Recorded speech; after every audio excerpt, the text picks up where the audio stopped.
এবার ফ্রান্স কিনতে চলেছে ভারতের 100% স্বদেশি উপকরণে তৈরি পিনাকা মিসাইল সিস্টেম। আর এই ডিল সফল হলে ভারত পেতে চলেছে প্রায় 500 থেকে 600 মিলিয়ন ডলারের চুক্তি। কিন্তু ফ্রান্সের মতো এত উন্নত দেশ কেন ভারতের থেকে মিসাইল সিস্টেম কিনতে আগ্রহী হচ্ছে, সেই নিয়েই আজকের আলোচনা। নমস্কার বন্ধুরা, আশা করি সবাই ভালো আছেন। আমি উজ্জ্বল, ডিফেন্স অ্যান্ড জিওপলিটিক্স চ্যানেলে আপনাদের সকলকে স্বাগত। প্রতিরক্ষা ও কূটনীতি সম্পর্কিত আন্তর্জাতিক মানের বিভিন্ন তথ্য পেতে এই চ্যানেলটিকে সাবস্ক্রাইব করে বেল আইকনটি প্রেস করে রাখুন। দেখুন, খুব সম্প্রতি ফ্রান্সের একজন উচ্চপদস্থ আর্মি অফিসার জানিয়েছেন যে ভারতের তৈরি পিনাকা মাল্টিব্যারেল রকেট লঞ্চিং সিস্টেম কেনার জন্য তারা বিচার বিবেচনা করছেন এবং খুব সম্ভাবনা আছে যে ফ্রান্স এই মিসাইল সিস্টেম কিনে নেবে। আগে একটু দেখে নিই কী আছে এই পিনাকা রকেট লঞ্চিং সিস্টেমে। দেখুন, এই সিস্টেমটি ডিজাইন করেছে ভারতীয় সংস্থা DRDO 1986 সালে। এই পিনাকা রকেট লঞ্চিং সিস্টেমটার দুটি ভাগ, একটি গোলাবারুদপূর্ণ মিসাইল, অপরটি লঞ্চিং প্যাড। সিস্টেমটা সম্পূর্ণ দেশীয় প্রযুক্তিতে তৈরি। যেমন রকেটের খোলস এবং তার ভেতরকার যে গোলাবারুদ সেটা তৈরি করে ভারতের যন্ত্র ইন্ডিয়া লিমিটেড ও সোলার ইন্ডাস্ট্রিজ।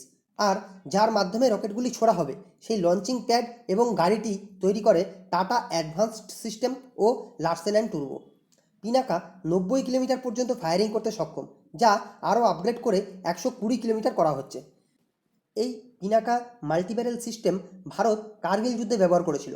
আর এই মিসাইল সিস্টেমটি ভারত আর্মেনিয়াকেও বিক্রি করেছিল, যেটা আর্মেনিয়া আজারবাইজানের বিরুদ্ধে যুদ্ধে ব্যবহার করেছিল।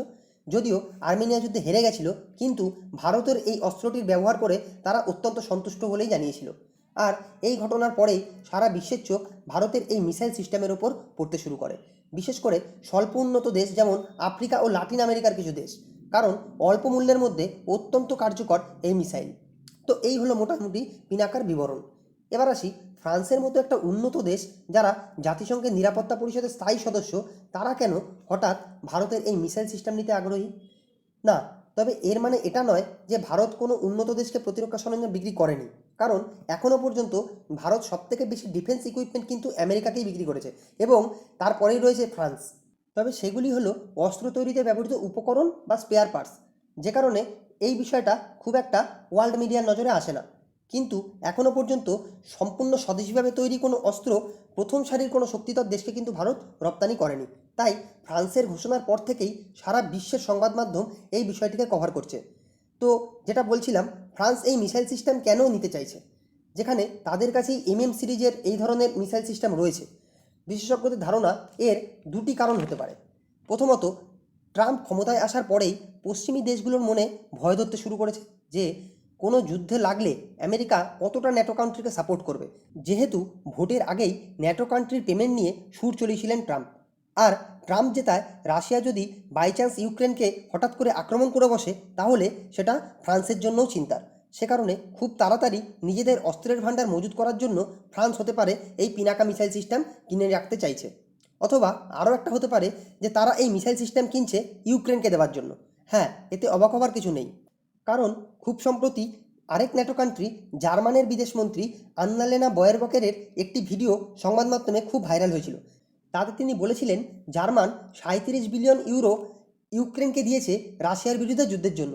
তাই ফ্রান্সও যে এই পিনাকা অস্ত্র রাশিয়ার বিরুদ্ধে ব্যবহারের জন্য ইউক্রেনকে কিনে দিচ্ছে না, সে বিষয়ে কিন্তু নিশ্চিত করে কিছু বলা যাবে না।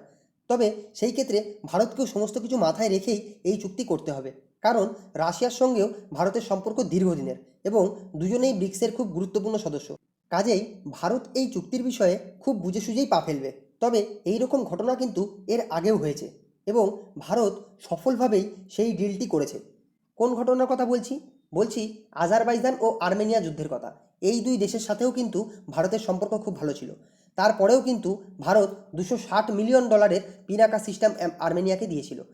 তাই সমস্যা যাই আসুক না কেন, সবার আগে দেশের স্বার্থটাই ভারত সরকার দেখবে বলে মনে করা হচ্ছে।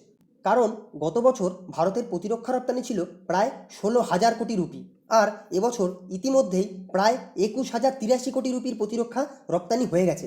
আর ভারত সরকারের লক্ষ্য হলো 2025 সালের মধ্যে ভারতের প্রতিরক্ষা রপ্তানি 41,500 কোটি রুপিতে নিয়ে যাওয়া। তাই ভারতকে এখনও অনেক আগে যেতে হবে।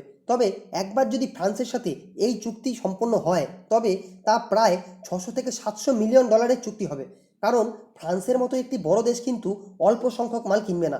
আর এই চুক্তি হলে ভারতের তৈরি অস্ত্র কেনার জন্য বহু দেশ লাইন দেবে।